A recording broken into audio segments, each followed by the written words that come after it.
बिहार में अपना मुख्यमंत्री बनाने के बाद बीजेपी का अगला पड़ाव 2027 का चुनाव यूपी का चुनाव है और यूपी के चुनाव के लिए आज ही से बिसात बिछाई जानी शुरू हो गई है। ये सुनने में आ रहा है कि एक बंद कमरे में मंत्रिमंडल नेताओं की बैठक हुई है, जिसके बाद ये तय हो रहा है कि अब मंत्रिमंडल का विस्तार होगा। कुछ ही महीने बाद यूपी में चुनाव होने वाले हैं, यानी अगले साल मार्च और अप्रैल के आसपास चुनाव होंगे। इस चुनाव से पहले, यानी कि आप सोचिए कि करीब एक साल पहले या 9 महीना पहले एक बार फिर से मंत्रिमंडल का विस्तार किया जा रहा है, ये बताने के लिए कि अब यूपी में एक नई लीडरशिप के तहत बीजेपी आगे बढ़ेगी। हमारे साथ रजनीश हैं, लखनऊ से चलकर आज दिल्ली आए हैं और सबसे बड़ी बात है कि ये यहाँ से दिल्ली से प्रस्थान करेंगे मुंबई, इसलिए हम लोग बीच रास्ते में इन्हें पकड़ लिया और आज जानेंगे कि आखिर यूपी की राजनीति में और यूपी की पॉलिटिक्स में जो नई बीजेपी की पॉलिटिक्स सामने आ रही है, जिसमें ये कहा जा रहा है कि मंत्रिमंडल के विस्तार में कौन कौन से चेहरे होंगे, किन चेहरों को बाहर निकाला जा सकता है। रजनीश, पहले तो आपका स्वागत है। आप लखनऊ से दिल्ली आए हैं। यूपी में क्या चल रहा है अभी? देखिए, उत्तर प्रदेश में अगर बात करें तो 27 की बिसात अभी से बेचनी शुरू हो गई, ठीक बात है। लेकिन बीजेपी ये चाहती है कि अभी जो बीजेपी की स्थिति है उत्तर प्रदेश में बहुत अच्छी नहीं है। यूजीसी के बाद और तमाम सारे ऐसे मुद्दे रहे जिसको लेकर के भारी नाराजगी उत्तर प्रदेश की जनता में है भारतीय जनता पार्टी सरकार के खिलाफ।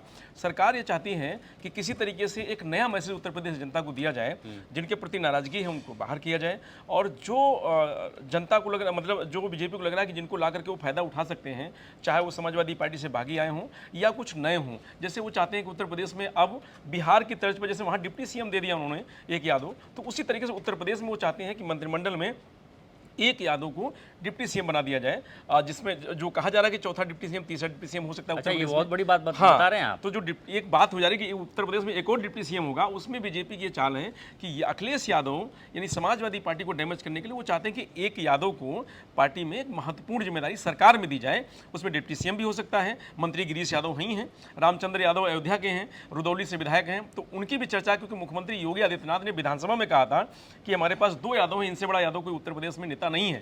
तो ऐसे में उन दोनों यादवों को लेकर के किसी एक के साथ भारतीय जनता पार्टी राजनीति खेल सकती है, जो समाजवादी पार्टी और अखिलेश यादव को एक उनके खिलाफ एक मैसेज जाए। एक बड़ी बात ये है। हाँ, ये बड़ी बात है उत्तर प्रदेश के लिए। बहुत बड़ी बात है। आप सोचिए कि अगर बीजेपी अपना एक डिप्टी सीएम अगर यादव समाज से लेके आती है तो यादव में एक बड़ा संदेश जाएगा बिहार के तरीके और बिहार में ही आप सोचिए कि बिहार से ही ये बिसात बिछाई शुरू हो गई है। यानी कि एक और बिसात बिछाई गई है बीजेपी की तरफ से, ये संदेश दिया गया है बिहार के यूपी के लोगों के लिए। और यूपी में स्पेशली जो बीजेपी के काडर के लीडर हैं, जो अपने आप को मुख्यमंत्री की रेस में मानते हैं, जिसमें चाहे वो केशव प्रसाद मौर्य, केशव प्रसाद मौर्य को एक संदेश साफ है रजनीश बिहार की राजनीति से कि अब कोयरी और कुर्मी समाज से बिहार में कोई मुख्यमंत्री तो नहीं होगा। यानी कि केशव प्रसाद मौर्य अभी भी डिप्टी सीएम की रेस में ही रहेंगे, बिल्कुल रहेंगे। सीएम की रेस में वो नहीं आ पाएंगे। देखिए, एक संदेश डिप्टी सीएम का मलाल तो इसी बात की केशव प्रसाद मौर्य गोविंद जी कि केशव प्रसाद मौर्य सीएम थे उत्तर प्रदेश के और उनको डिप्टी सीएम तक सीमित रहना पड़ा। और एक तो उनके साथ ये कह सकते हैं उनकी बदनसीबी है कि वो चुनाव हार गए, तो उससे और उनका थोड़ा सा डाउनफॉल हुआ। उनके समर्थकों ने कहा कि तो चुनाव हरवाया गया जबरदस्ती। हाँ, वो हरवाया गया, हारे, लेकिन हार गए तो उससे और दिक्कत हुई। लेकिन केशव प्रसाद मौर्य सीएम के नीचे देख ही नहीं रहते और है डिप्टी सीएम, लेकिन आज भी वो सीएम से कम नहीं है। उनका खुद का जनता दरबार लगता है, वो खुद अपने हिसाब निर्णय लेते हैं। मुख्यमंत्री की बड़े बड़े कार्यक्रम में वो जाते नहीं है खुद, और वो चाहते हैं, हाँ, कैबिनेट बैठक में भी नहीं जाते हैं और तमाम बड़े बड़े कार्यक्रम में नहीं जाते हैं। उनकी कुर्सी खाली रहती है, वो नहीं जाते हैं। वो अपने मन से काम करते हैं, वो अपने आप को सीएम से कम नहीं समझते हैं। जब ये प्रयागराज में मुक्तेश्वरानंद के पास घटना हुई, उस समय जब ब्राह्मणों की चर्चा आई तो ब्रजेश पाठक को भी लगा कि वो भी सीएम बन सकते हैं और वो भी उस तरीके से देखिए ब्राह्मणों के बटकों की पूजा करना, तमाम सारी बातें ब्राह्मणों को मैनेज करने के लिए वो लगातार लगे। मुख्यमंत्री योगी आदित्यनाथ उसमें नहीं है, लेकिन ब्रजेश पाठक उसके आगे हैं। तो दोनों सीएम इस समय 2 धारा में चल रहे हैं और सीएम एक धारा में अकेले है। ये इसमें एक सबसे बड़ी बात जो रजनी साहब बता रहे हैं कि बीजेपी एक डिप्टी सीएम यादव समाज से लेके आई जी। दो चेहरों का आपने नाम बताया, गिरीश चंद्र यादव और रामचंद्र यादव। ये 2 चेहरे हैं जिसको लेके योगी आदित्यनाथ ने विधानसभा में भी कहा था कि इनसे 2 बड़े चेहरे कौन यादव समाज में भी हैं। इससे पहले ये कहा जाता था कि मुलायम सिंह यादव से बड़ा चेहरा और बिहार में लालू प्रसाद यादव से कोई बड़ा चेहरा नहीं है, लेकिन अब उसको डिनोट करते हैं बिहार में तेजस्वी यादव और यूपी में अखिलेश यादव। ये अखिलेश यादव एक मान सकते हैं कि यादव समाज में आने वाले एक पैन इंडिया के लीडर अभी फिलहाल है ना। यादव समाज के लोग, चाहे वो आप देखिए कि उनकी रैलियां तेलंगाना में भी होती हैं, उनकी रैलियां यादव समाज की तमिलनाडु में भी होती हैं, उनकी रैलियां मध्य प्रदेश में भी होती है, राजस्थान में भी, उत्तर भारत के सारे जहाँ जहाँ यादव कम्युनिटी है वहाँ अखिलेश यादव की डिमांड सबसे ज़्यादा है। लेकिन अगर आप जैसा कह रहे हैं कि ये जो मंत्रिमंडल विस्तार होगा उसमें एक यादव समाज का विधायक डिप्टी सीएम बनता है, तो यूपी में यादवों के लिए कितना बड़ा संदेश होगा? देखिए, अब मैसेज देने की बीजेपी काम करेगी। मैसेज देने के बीजेपी तो अपर्णा यादव को भी पार्टी में लेकर काम किया था कि मुलायम सिंह यादव की छोटी बहू को भारतीय जनता पार्टी में बीजेपी ने शामिल कर लिया, तो यादव समाज आ जाएगा और ये कहेगा कि नहीं मुलायम सिंह की बहू शामिल हो गई है तो हम, लेकिन कुछ नहीं होगा। कोई देखिए, अखिलेश यादव से बड़ा उत्तर प्रदेश में यादव नेता कोई नहीं हो सकता है, ये हम नहीं कह रहे हैं, ये उत्तर प्रदेश की जनता कहती है। और अखिलेश यादव का जो क्रेज है उपेंद्र जी पूरे देश में, वो किसी नेता का क्रेज नहीं है। ठीक है, हिंदुत्व के नाम पे योगी आदित्यनाथ हैं, लेकिन एक जगह हम आपको थोड़ा क्लेरिफाई भी कर दें कि अखिलेश यादव यादव समाज के तो बड़े लीडर हैं ही हैं, बिल्कुल, लेकिन अब वो पीडीए समाज के बहुत बड़े लीडर हो गए। वही करेंगे। उस पीडीए में यादव तो आता ही आता है, पिछड़ा, दलित, आदिवासी, अल्पसंख्यक। आप सोचिए कि 2024 में अब तक मुलायम सिंह यादव इतने बड़े लीडर, जिनको देश का सबसे बड़ा लीडरों में से एक माना जाता है, मुलायम सिंह यादव को अपने ही पिता का उन्होंने रिकॉर्ड तोड़ के 37 सीटें लोकसभा की जीती 2024 में, और इस वक्त समाजवादी पार्टी देश की तीसरी सबसे बड़ी पार्टी है। तो अखिलेश यादव, अब ये है अखिलेश यादव का पीडीए। अखिलेश यादव के पीडीए के लिए बीजेपी का क्या काट है? देखिए, बीजेपी कोई काट नहीं ढूंढ पा रही समाजवादी पार्टी के पीडीए की। पूछे क्यों? सबसे बड़ा यादव जो समाज वोट है वो दिख रहा है उसको, जो समाजवादी पार्टी टूटेगा नहीं।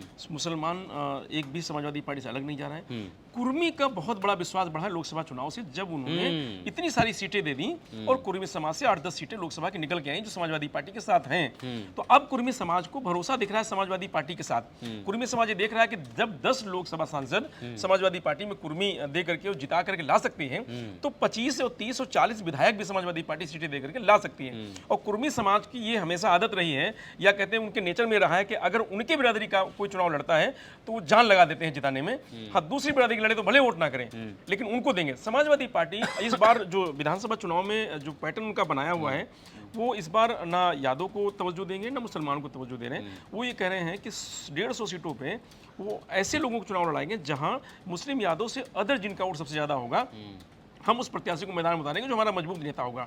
इस पैटर्न में काम कर रहे हैं। तो योगी आदित्यनाथ, भारतीय जनता पार्टी किसी भी तरीके से पीडीए के कार्ड ढूंढ रही है। ना वो ब्राह्मणों को साथ पा रही है आज के समय में, ना ठाकुरों को साथ पा रही है और ना पीडीए को साथ पा रही। सबसे बड़ी कठिन बात यह है कि ठाकुर कह रहा है, हम कह रहे हैं कि योगी आदित्यनाथ स्वजातियों को तवज्जो दे रहे हैं, ठाकुर कह रहा है कि हमारा जो सम्मान है, जो वजूद है, वो इस सरकार में नहीं है। ब्राह्मण तो सड़क पे है, ये सब लोग देख रहे हैं। तो ऐसे में भारतीय जनता पार्टी उत्तर प्रदेश सरकार इस समय कुछ साध नहीं पा रही किसी को। सबसे बड़ी घबराहट की बात यह है, पंकज चौधरी जब से प्रदेश अध्यक्ष बने हैं तब से ब्राह्मणों की नाराजगी और ज्यादा बढ़ गई है। प्रदेश अध्यक्ष की और योगी आदित्यनाथ, उन्होंने आदेश दे दिया ना, जी, और मुख्यमंत्री की और पंकज चौधरी की नहीं बनती है, मुख्यमंत्री की दोनों डिप्टी सीएम से नहीं बनती है। तो वहां कुछ हो नहीं पा रहा है, बन नहीं पा रहा है। तो जो समीकरण पहले था 22 से पहले में, वो अब 27 में नहीं दिखाई दे रहा है। और जो इधर समीकरण बना है उसमें अब बीजेपी के साथ विकल्प एक ही है कि किसी तरीके से वो विस्तार करके, क्या बीजेपी के लिए संगठन में विस्तार करके, नए लोगों को ला के, नए चेहरे ला करके वो लोगों को बताए कि भाई हमने इनको हटा दिया है, हमने इनको ले आए हैं, और मनोज पांडे को ले आएंगे, वो राकेश प्रताप सिंह को ले आएंगे, अभय सिंह को ले आएंगे। इस तरीके के चेहरे ला करके वो कहेंगे कि नहीं, जो बाकी हैं उनको भी तवज्जो मिले, पूजा पाल भी आ जाए उसमें, क्योंकि पाल समाज से श्यामलाल पाल से बड़ा कोई चेहरा उत्तर प्रदेश में है नहीं जो समाजवादी पार्टी के साथ है। तो भारतीय जनता पार्टी अब समाजवादी पार्टी की काट को काटने में लगी हुई है, लेकिन हर काट अब फेल हो जा रही है। आप ये कह रहे हैं कि योगी आदित्यनाथ बीजेपी के लिए वो हड्डी हो गए हैं, जहाँ निगलने बन रहे हैं ना उगलने बन रहे हैं, ऐसी स्थिति हो गई है। अब दूसरी बात, आपने कहा कि एक यादव समाज को डिप्टी सीएम बना सकती है। जी। तो इन दोनों में से जो ब्राह्मण समाज से ब्रजेश पाठक आते हैं, कोयली कुर्मी समाज से केशव प्रसाद मौर्य आते हैं, इनमें से कौन डिप्टी सीएम पद से हट रहा है? या 3 डिप्टी सीएम पद? 3 रहेंगे। नहीं, अच्छा, यही 3 डिप्टी सीएम, ये दोनों लोग रहेंगे, एक डिप्टी सीएम और बनाएंगे वो, ये कहा जा रहा है। मंत्रिमंडल ही डिप्टी सीएम। हाँ, तो ये कहा जा रहा है कि एक डिप्टी सीएम और बनेगा, जो नया बनेगा वो बिहार को देख करके अब पक्का हो गया है कि उत्तर प्रदेश में भी वो कोशिश करेंगे पीडीए की काट के लिए कि किसी यादव को डिप्टी सीएम बना करके, क्योंकि मंत्री तो यादव है पहले से, अब किसी यादव को डिप्टी सीएम बना करके एक बड़ा मैसेज देने के काम करेगी उत्तर प्रदेश में बीजेपी, कि अखिलेश यादव को, और यादव समाज से यह कहेगी कि भाई अब देखिए हम यादव को भी डिप्टी सीएम बना दिए, यानी हमारे सरकार में अब यादव का भी तवज्जो हो गया है। ये कहने का प्रयास करेगी। कुर्मी है उनके पास, ब्राह्मण भी उनके पास है, एक यादव हाँ, मुख्यमंत्री है ही है। हाँ, तो अब वो चाहते हैं कि यादव एक मंत्री है ही है, अब एक डिप्टी सीएम अगर बन जाए तो वो पूरा समीकरण सेट करने की कोशिश करेंगे उत्तर प्रदेश में चुनाव से ठीक पहले। पंचायत चुनाव सरकार करा नहीं रही है, क्योंकि पंचायत चुनाव चुनाव क्यों नहीं करा रही सरकार? सिर्फ जो डर गई है। पिछड़ा वर्ग बोर्ड है उसका गठन को लेकर के पहले था कि गठन होगा, अब गठन नहीं हो रहा है। अब राजभर पहले कह रहे थे कि बैलेट पेपर छप गए हैं, पंचायतों में पहुंच गए हैं, ब्लॉक स्तर पहुंच गए हैं, समय चुनाव होगा। अब वो कह रहे हैं कि समाजवादी पार्टी की तरफ से किसी ने कोर्ट में जाके एप्लीकेशन दे दी है, उसकी वजह से पंचायत चुनाव रुक गया, मतलब एक बहाना ढूंढ रही है। लेकिन कहा यह जा रहा है कि सरकार अभी यूजीसी के बाद, शंकराचार्य के बाद तमाम सारी जो घटनाएं हुई हैं उससे भारतीय जनता पार्टी अगर पंचायत चुनाव में गई तो बड़ी बुरी स्थिति होने वाली है। और अगर बुरी स्थिति यहाँ हो गई तो 27 में बिना कुछ किए भारतीय जनता पार्टी सफाया हो जाएगी।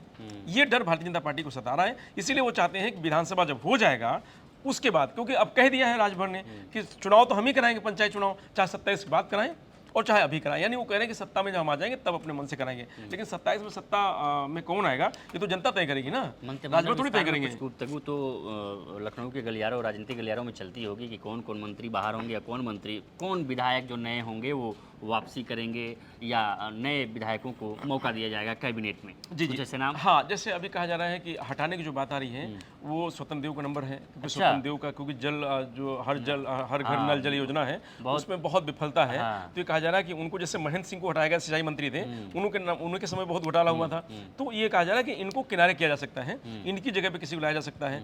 जो 4 बागी हैं उनमें से वो चाहते हैं कि राकेश प्रताप और अभय सिंह में राजा भैया ने ये कहा है कि दोनों में से किसी एक को आप जगह दे दीजिए। मनोज पांडे पहले से तैयार हैं, तो 2 आदमी यही हो गए।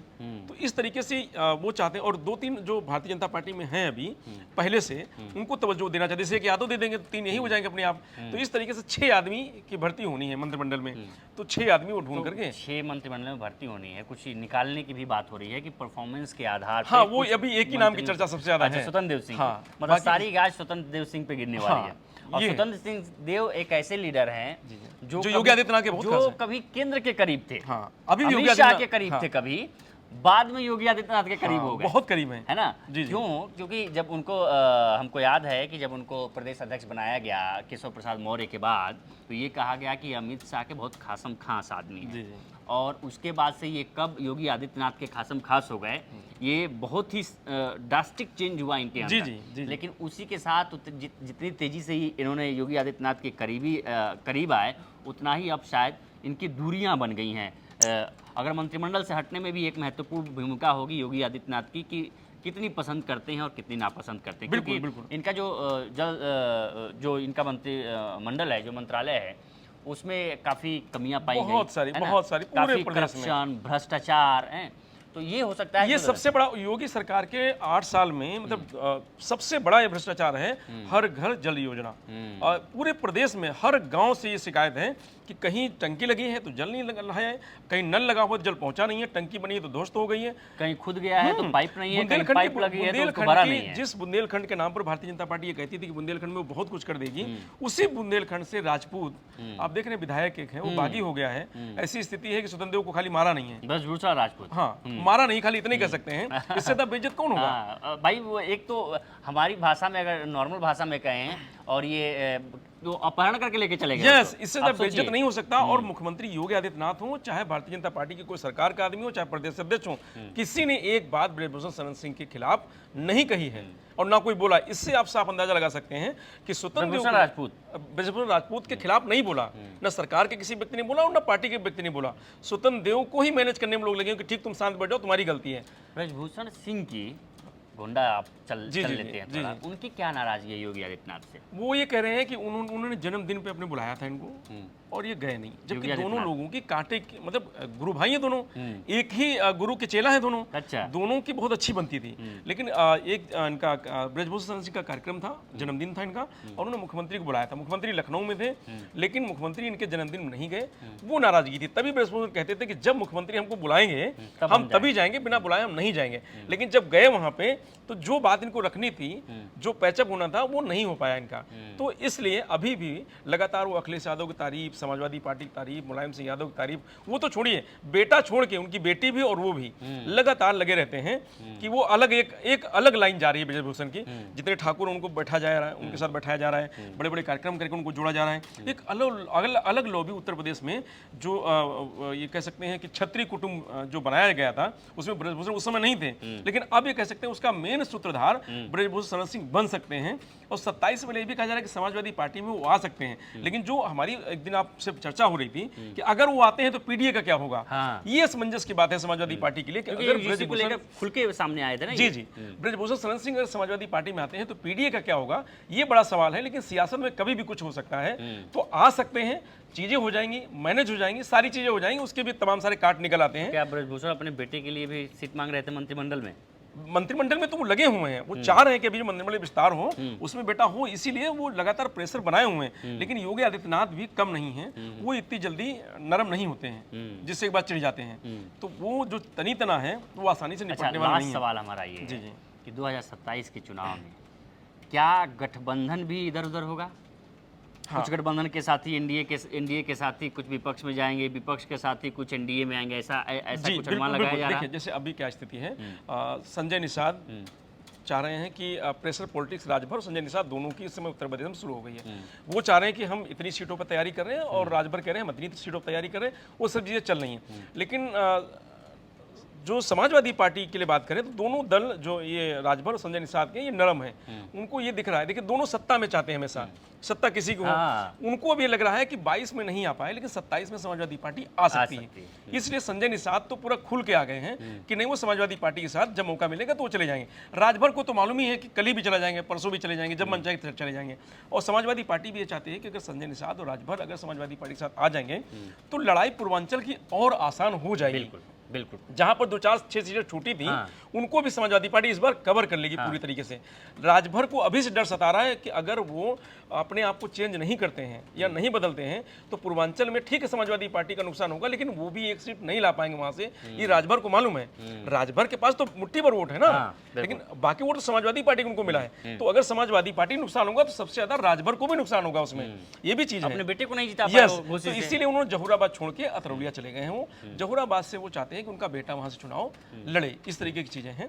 समाजवादी पार्टी से अगर आएंगे तो चीजें बनेंगी, लेकिन उम्मीद है कि बहुत बड़ा उलटफेर उत्तर प्रदेश में होगा जब चुनाव और नजदीक आएगा और सब लोग तैयार बैठे हुए हैं और सब लोग समाजवादी पार्टी की तरफ देख रहे हैं। लेकिन एक बात जो उपेंद्र जी, जो हम लोग नहीं सोच पा रहे हैं, वो सबसे बड़ी बात यह है, अखिलेश यादव और कांग्रेस, राहुल गांधी और कांग्रेस की जो दोस्ती है वो अगर बनी रही तब तो बहुत अच्छा है। और अगर नहीं बनी और कहीं गलती से अगर बीएसपी और कांग्रेस का अगर गठबंधन हुआ तो समाजवादी पार्टी और भारतीय जनता पार्टी दोनों की स्थिति बहुत बेकार हो जाएगी और बसपा सरकार में आ सकती है। ये बड़ा सवाल है। यानी कि आप कह रहे हैं कि ब्राह्मण शिफ्ट हो जाएंगे, ब्राह्मण, नाराज हैं, SC, टोटल SC, बीजेपी से नाराज ब्राह्मण हैं, हाँ, वो शिफ्ट होके इन दोनों में बसपा में चले जाएंगे। ठीक बसपा है, और कांग्रेस के साथ जुड़ हाँ, जाएंगे। समीकरण ये होगा बीएसपी का। अब समझने वाली बात है, ये बहुत बड़ी बात है, इसको लोग नहीं सोच रहे हैं कि अगर समाजवादी पार्टी, क्योंकि कांग्रेस चाहती है कि उसको 200 सीटें मिले उत्तर प्रदेश से, अखिलेश यादव 200 तो देंगे नहीं, और क्योंकि उनकी हैसियत 50 की नहीं है कांग्रेस की। 200 तो कोई भी नहीं देता। सीटें तब ली जाती हैं जब आप जीत पाए। हाँ बिल्कुल। आप 100 सीटें ले लें और जीते 5 पे तो मजा नहीं आता है। आप जो सीटें 4, 5, 6, 7 सीटें,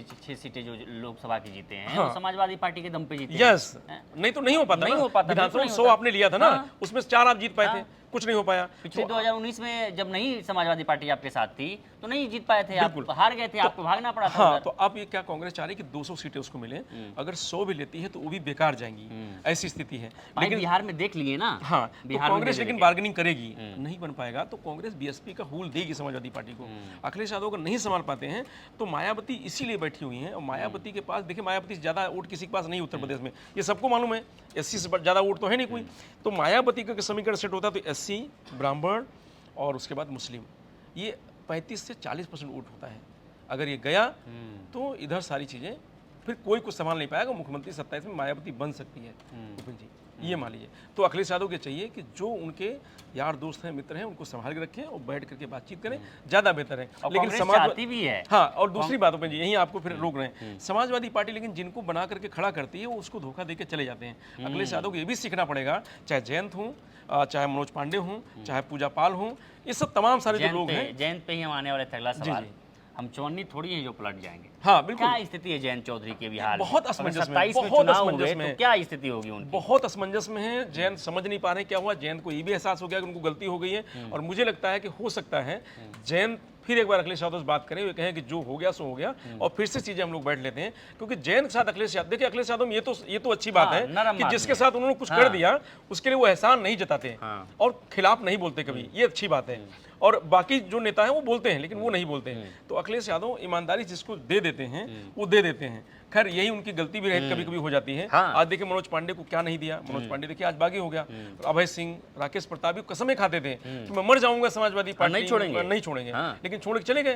तो अखिलेश यादव को अब ये भी सीखना पड़ेगा कि हम किसको क्या दे रहे हैं और कौन हमको क्या दे रहा है, ये भी सीखना पड़ेगा। और जो अपने सहयोगी हैं, जो आसपास के लोग हैं, उनको भी जोड़ के रखना पड़ेगा अगर उत्तर प्रदेश में 27 में सत्ता में आना है। कुल मिला के 27 की जो बिसात है वो बड़ा दिलचस्प है। वो तय करेगी 2029 के देश की भी तकदीर तय करेगी। इसलिए 27 के लिए सारी पार्टियां, सारी बड़ी पार्टियां यूपी के चुनाव में उतरेंगी, और ये उनका एक ध्येय रहेगा कि यूपी की राजनीति को और यूपी की सीटों को कैसे अपने सत्ता के करीब लाया जाए।